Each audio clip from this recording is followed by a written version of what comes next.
खबर आपके सामने रखते हैं। भारत के रूस से बढ़ते ताल्लुकात पर मगरबी मुमालिक में तशवीश पाई जाती है। As the US pressures India on banning Russian media, New Delhi has reminded Washington that India can make decisions for itself. Bharat ने रूस के साथ ताल्लुकात को मजबूत बनाने पर जोर दिया।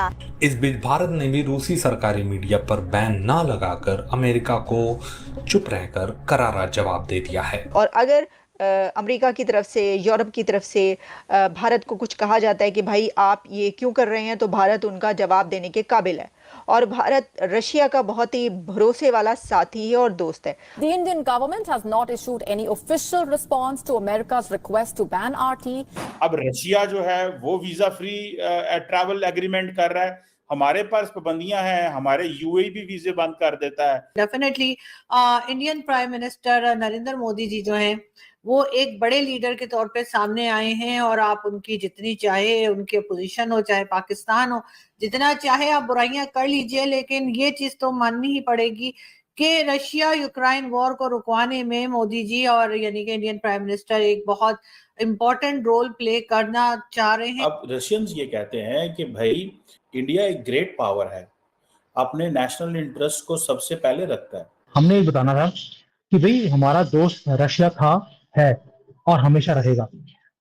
वेस्ट चाहता है, स्पेशली यूएसए चाहता है कि हम रशिया से दूर हो जाएं, और भारत ये मैसेज भी देना चाहता है कि हम कभी भी रशिया से दूर नहीं होंगे, क्योंकि रशिया के ऊपर सैंक्शंस हैं और उसको इस वक्त नए से नया रूट चाहिए। उसने ये रूट इसलिए अब इस्टेब्लिश कर रहा है क्योंकि वो अपने ट्रेड के रास्तों को खोले रखना चाहता है ऐसे कंट्रीज़ के साथ जिनका उसको पता है कि इंडिया एक इंडिपेंडेंट कंट्री है, इंडिया अपने कदमों पर खड़ा है। अगर रशिया के ऊपर सैंक्शंस लगती हैं तो भारत तब भी उससे तेल भी लेगा सस्ते दामों, उससे कोयला भी मंगवाएगा वाया ट्रेन, और उसे कोई कुछ नहीं कह सकेगा। और अगर अमेरिका की तरफ से, यूरोप की तरफ से भारत को कुछ कहा जाता है कि भाई आप ये क्यों कर रहे हैं, तो भारत उनका जवाब देने के काबिल है।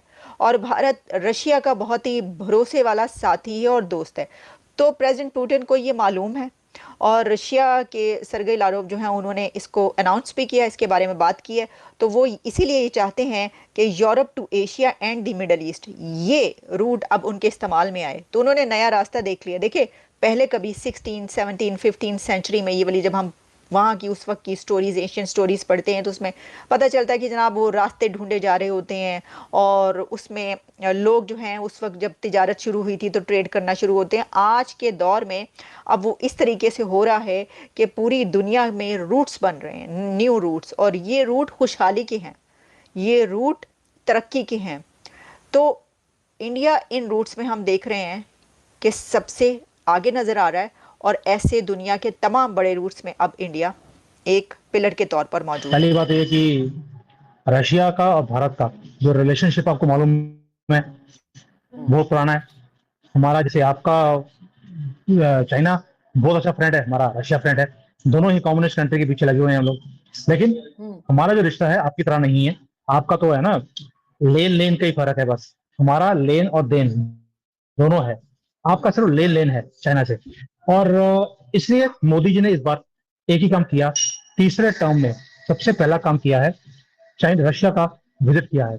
इस पे एक ये दिखाने के लिए रशिया को है और रहेगा, और हम कितनी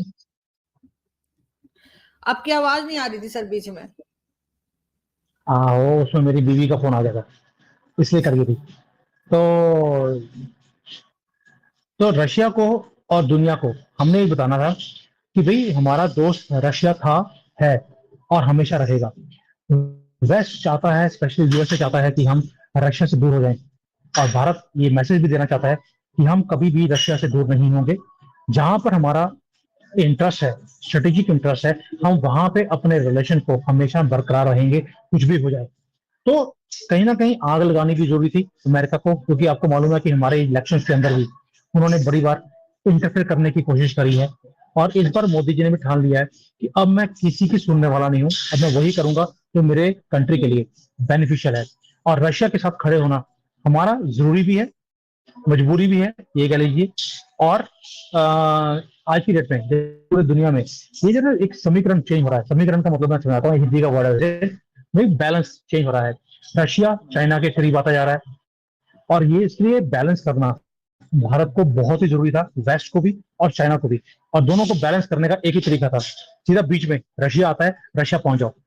सेकेंडली, एक और चीज है कि हमारा जो बैलेंस ऑफ पेमेंट है रशिया के साथ, वो बहुत ज्यादा बिगड़ा बात हुआ है। करेंगे हम पीएम मोदी की और उनके साथ साथ रशियन प्रेसिडेंट की। जी हाँ, रशियन प्रेसिडेंट ने जी अपने एक इंटरव्यू में कहा है कि पीएम मोदी जो हैं वो एक रोल प्ले कर सकते हैं रशिया यूक्रेन वॉर को रुकवाने में। साथ ही उन्होंने इस बात का भी इकरार किया है, या कहिए इस बात को भी माना है कि वो पीस की तरफ जाना चाहते हैं और अब ये वॉर जो है ये रुक जानी चाहिए। तो definitely Indian prime minister Narendra Modi ji जो हैं वो एक बड़े लीडर के तौर पे सामने आए हैं, और आप उनकी जितनी चाहे उनकी अपोजिशन हो, चाहे पाकिस्तान हो, जितना चाहे आप बुराइयां कर लीजिए, लेकिन ये चीज तो माननी ही पड़ेगी कि रशिया यूक्रेन वॉर को रुकवाने में मोदी जी और यानी कि इंडियन प्राइम मिनिस्टर एक बहुत इंपॉर्टेंट रोल प्ले करना चाह रहे हैं, कर भी सकते हैं और करेंगे होपफुली।